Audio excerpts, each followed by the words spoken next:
Hi, I'm Suzanne Rastrick. I'm the Chief Allied Health Professions Officer for England. I trained as an occupational therapist and I qualified from Oxford in 1986. From my own personal experience, I've had a very interesting career. I've been a nurse director and a chief executive.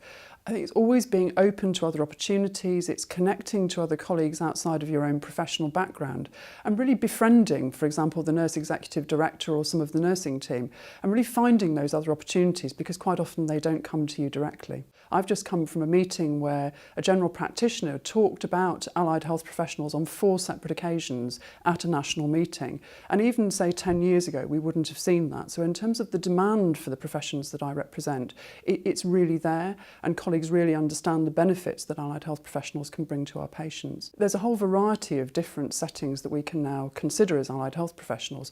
Clearly, private practice, which is still commissioned for the NHS, so musculoskeletal physiotherapy and podiatry, particularly housing and local authority for occupational therapists, criminal justice and education for speech and language therapists, and indeed third sector organisations, particularly for the arts psychotherapies.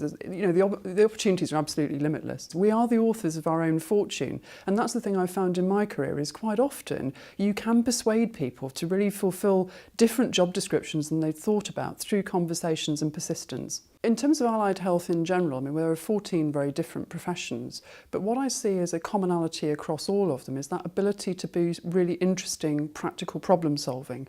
AHPs are practical problem solvers. And that brings itself again to the fact that as Chief I represent AHPs not just in the NHS family but in criminal justice, housing, local authority, education, the third sector.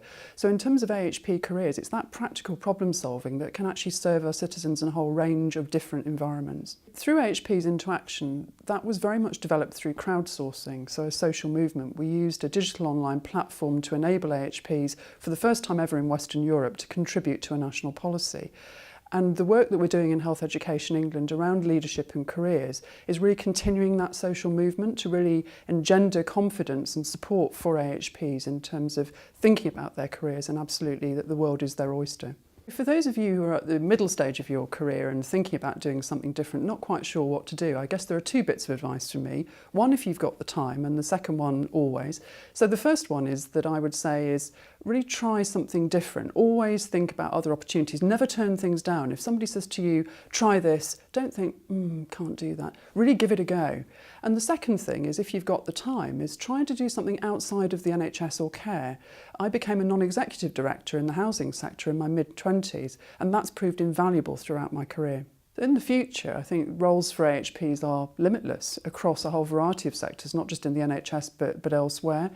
And it's really down to you. It's up to you to go and seek those out and take them.